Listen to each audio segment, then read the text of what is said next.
मोदी जी से ये अपील करना चाहती हूँ कि वो हमें हमारी रियासत में आने की इजाज़त दें। হ্যালো ফ্রেন্ডস, তোমরা হয়তো জেনে থাকবে গত কয়েকদিন ধরে পাকিস্তান অকিউপাইড কাশ্মীরে অর্থাৎ পিওকের বাসিন্দারা ভারতের সঙ্গে জুড়ে যাবার দাবিতে রাস্তায় নেমেছে। এই প্রতিবাদকারীদের সোজাসুজি দাবি, কার্গিলকে রাস্তা খোলো, হামে কাশ্মীর মে জোড়ো, টুটা রিস্তা জোড় দো, হামে কার্গিল কে রাস্তা খোল দো।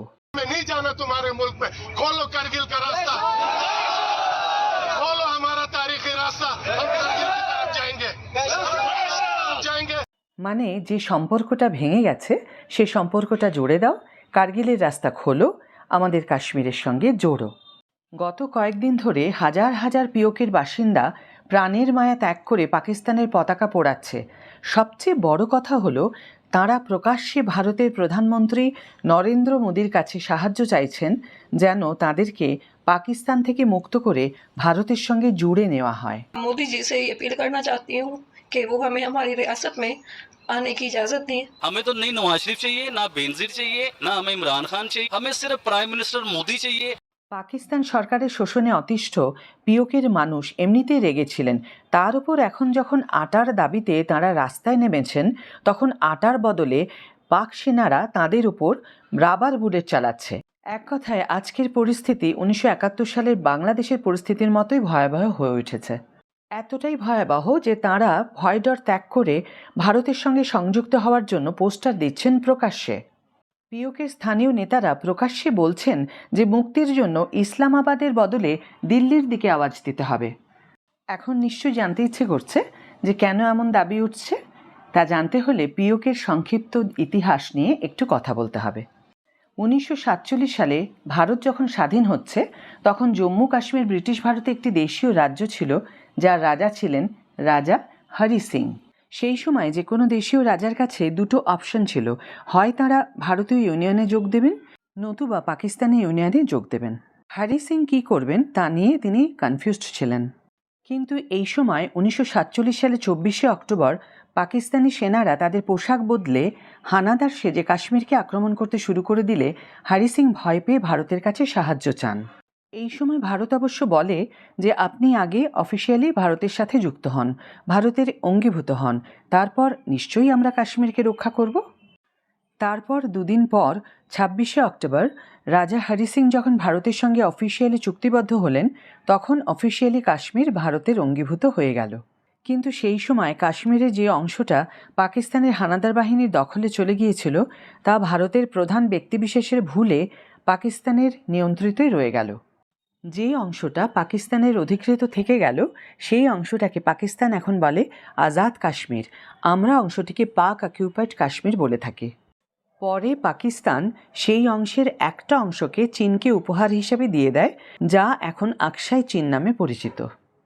কিন্তু পিওকে বা আজাদ কাশ্মীরকে দুটি অংশে ভাগ করা হয়। প্রথমটা আজাদ কাশ্মীর, দ্বিতীয়টা গিলগিট বাল্টিস্তান। এই হলো পিওকের সংক্ষিপ্ত ইতিহাস। এদিকে যখন কাশ্মীর থেকে আর্টিকেল 370 উঠে গেল, তখন থেকে বর্তমান ভারত সরকার কাশ্মীরের উন্নয়নের দিকে বিশেষভাবে ধ্যান দিচ্ছেন। ভারতে অনেক ফরেন ইনভেস্টমেন্ট আসছে। সব মিলিয়ে কাশ্মীরের উন্নয়নের এক অভূতপূর্ব অগ্রগতি লক্ষ্য করা যায়, সেটি ইন্টারন্যাশনাল লেভেলে সংবাদ মাধ্যম স্বীকার করছে। Now, it has been 4 years since the abrogation of Article 370 in India's Jammu and Kashmir. Winds have changed direction. কাশ্মীরের এই চোখে পড়ার মতো উন্নয়ন শুধু আমরাই নয়, সারা বিশ্ব দেখতে পাচ্ছে পিওকের লোকেরাও। পিওকের বাসিন্দাদের যেসব আত্মীয় স্বজন ভারতে অন্তর্গত কাশ্মীরে থাকেন, তারা রেগুলার এখানকার উন্নয়নের কথা পিওকের আত্মীয়দের জানাচ্ছেন। শুধু তাই নয়, ফেসবুক, ইউটিউবের মাধ্যমে তারা স্পষ্ট দেখতে পাচ্ছেন কাশ্মীর প্রতিদিন একটু একটু করে কিভাবে দ্রুত গতিতে উন্নতি করে চলেছে। যখন পিওকের লোকেরা আটার দাবিতে রাস্তায় নেমে রাবার বুলেট খাচ্ছেন, তখন তারা দেখতে পাচ্ছেন যে কাশ্মীরে রোড তৈরি হচ্ছে, হাই অল্টিটিউড ব্রিজ তৈরি হচ্ছে, international airport, college, universities, hospital, medical college তৈরি হচ্ছে, ইন্টারন্যাশনাল লেভেলের টাউনশিপ এবং অবশ্যই ট্যুরিজম হাব। তারা দেখছেন ভারতের কাশ্মীর সেজে উঠছে কীভাবে, সুদৃশ্য বাড়ি, রাস্তাঘাট, উদ্যান, ফোয়ারা। আর এই গ্ল্যামারাস কাশ্মীরের টানে গোটা বিশ্বের বিভিন্ন অংশ থেকে প্রচুর পর্যটকরা কোটি কোটি টাকা নিয়ে কাশ্মীরে যাচ্ছেন। একটা পরিসংখ্যান বলছে যে লাস্ট ইয়ারে কাশ্মীরে ঘুরতে যাওয়া পর্যটকদের হার সমস্ত রেকর্ড ছাপিয়ে গেছে।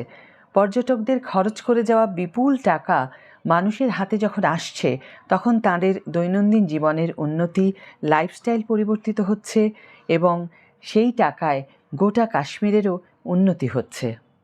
অন্যদিকে পিওকের বাসিন্দাদের এখনও মাটির রাস্তায় হাঁটতে হচ্ছে, বাঁশ ও কাঠের সেতুতে চলতে হচ্ছে, আটার দাবিতে রাস্তায় নেমে পাক সেনার কাছে রাবার বুলেট খেতে হচ্ছে। তাঁরা দেখতে পাচ্ছেন কাশ্মীরে G20-র মতো ইন্টারন্যাশনাল ইভেন্ট হচ্ছে, সেখানে সারা বিশ্ব থেকে প্রতিনিধিরা আসছেন।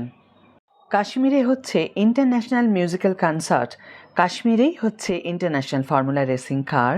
ভারত অকিউপাইড কাশ্মীরে 35টা বিশ্ববিদ্যালয় আছে, যেখানে পিওকেতে মাত্র 6টা।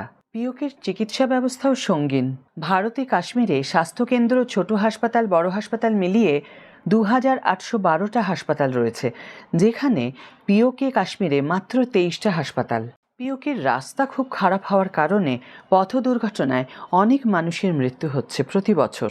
पे स्कूल की माकूल इमारतें न होने की वजह से, सड़कें न होने की वजह से, पानी का माकूल इंतज़ाम न होने की वजह से, डिस्पेंसरी न होने की वजह से, सेहत की सहूलियात मैसर न होने की वजह से लोग इंतहाई अजियत का शिकार। সেখানে ভারতের কাশ্মীরে 2023 সালে শুধুমাত্র সড়ক নির্মাণের জন্য খরচ করা হয়েছে 1 লক্ষ কোটি টাকা। আজ কাশ্মীরে প্রতিদিন গড়ে 15 কিলোমিটার দীর্ঘ রাস্তা তৈরি হচ্ছে। পিওকের বাসিন্দারা রেলগাড়ি দেখেনি, সেখানে ভারতে কাশ্মীরে 2023 সালে রেলওয়ে নেটওয়ার্ক নির্মাণের ব্যয়ে ভারতে 3য় স্থান অকুপাই করেছে কাশ্মীর। Huge investment. এই বিগ ইনভেস্টমেন্টের জন্যই কাশ্মীরে তৈরি হয়েছে বিশ্বের উচ্চতম দীর্ঘতম রেল ব্রিজ। শুধু তাই নয়, জম্মু থেকে শ্রীনগর পর্যন্ত সরাসরি ট্রেন চলাচল শুরু হয়ে গেছে। ভারতের কাশ্মীরে যে পরিমাণ বিনিয়োগ আসছে, ব্যবসা হচ্ছে, সেই পরিমাণ বিদেশি বিনিয়োগ পিওকে তো দূর, গোটা পাকিস্তানেও হয় না। পাকিস্তান আটা সবজি জোগাড় করতে হিমশিম খেয়ে যাচ্ছে। পাকিস্তানের জিডিপির অবস্থাও খুব খারাপ। নিত্য প্রয়োজনীয় জিনিসপত্র, খাদ্যদ্রব্য, এমনকি আটার দামও অনেক বেড়ে গেছে। अब महंगाई का आपको पता है क्या आलम है, आटा कहाँ पे पहुँच गया है, लोग लाइनों में लगे हैं, आटा मिल नहीं रहा। এদিকে ইন্টারন্যাশনাল মনিটারি ফান্ড অর্থাৎ IMF যে টাকা ধার দিয়ে রেখেছে তার সুদ চাইছে বারবার। এত চাপে পড়ে পাকিস্তান নিত্য প্রয়োজনীয় খাদ্যদ্রব্যের ওপর থেকেও সাবসিডি তুলে নিয়েছে। ফলে আটা চাইতে গেলে বুলেট পাওয়া যায়। বিদ্যুতের চার্জেস পাকিস্তান সরকার অনেক বাড়িয়ে দিয়েছে। পিওকেতে একে তো কোনো শিল্প নেই, কাজ নেই, তাই এই বর্ধিত বিদ্যুতের বিল তারা দেবেন কি করে? তাই পিওকের বাসিন্দারা রাস্তায় নেমেছেন। তাঁদের আরও অভিযোগ, পাকিস্তানের বেশিরভাগ বিদ্যুৎ তৈরি হয় পিওকেতে। পিওকের নদীগুলো থেকেই জলবিদ্যুৎ তৈরি হয়, অথচ তাঁদের কাছ থেকেই জলবিদ্যুৎ তৈরি করে তাঁদেরকেই বেশি দামে বেচবে পাকিস্তান। এই শোষণ, এই বঞ্চনা তাঁরা মানতে পারছেন না। গত 75 বছর ধরে তারা দেখেছেন পিওকের খনিজ সম্পদ তুলে নিয়ে গিয়ে পাকিস্তান সরকার কখনো পাঞ্জাবে, কখনো অন্যত্র শিল্প করেছে, আর এখনও পিওকে থেকে খনিজ সম্পদ তুলে নিয়ে গিয়ে চীনের কাছে বেচে দিচ্ছে খনিজ। গত 75 বছরের এই নিরবচ্ছিন্ন শোষণে অতিষ্ঠ হয়ে মানুষ অবশেষে রাস্তায় নেমেছেন। অত্যাচার, শোষণ কোন পর্যায়ে গেলে পাকিস্তানের প্রাক্তন প্রধানমন্ত্রী ইমরান খান বলেন, তাতে বেশি দেরি নেই যে বাংলাদেশের মতো আমরা পিওকেকেও হারাবো। आज का तो पाकिस्तान के 3 हिस्से होंगे, जो कि आप आम इनके थिंक टैंक्स, हिंदुस्तान के थिंक टैंक्स में देख लें, बाहर जो सारे बलूचिस्तान को अलहदा करने के प्लान हैं, इनके प्लान बने हुए हैं। এখন সকলের মনেই একটা প্রশ্ন উঠছে, ভারত সরকার এই ব্যাপারে কি ভাবছেন?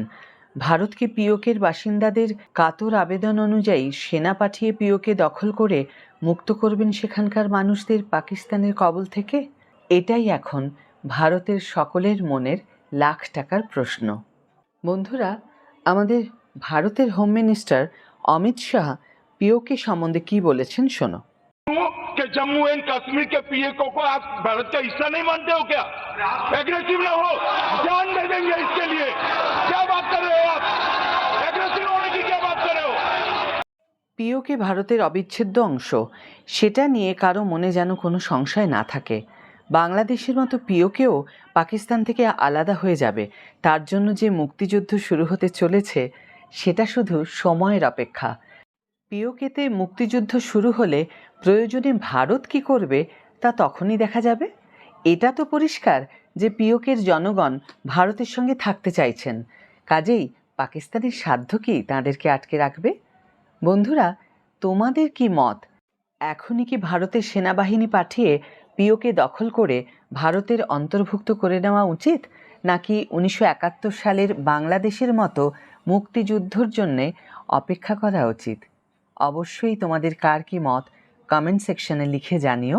তোমাদের প্রত্যেকের কমেন্ট পড়বার অপেক্ষায় রইলাম, কারণ তোমাদের সকলের মত জানাটা খুবই জরুরি। আজকের ভিডিও এখানেই শেষ করছি। ভিডিও ভালো লেগে থাকলে অবশ্যই একটা ছোট্ট করে লাইক দিও, আর শেয়ার করে সকলকে জানিও পিওকের বাসিন্দাদের কথা। আর যারা এখনও আমার চ্যানেলটিকে সাবস্ক্রাইব করোনি তারা অবশ্যই আমার চ্যানেলটিকে সাবস্ক্রাইব করে আমার পাশে থেকো। আর যারা অলরেডি সাবস্ক্রাইব করে ফেলেছো তাদের অনেক অনেক অনেক ধন্যবাদ। ভালো থেকো, সুস্থ থেকো।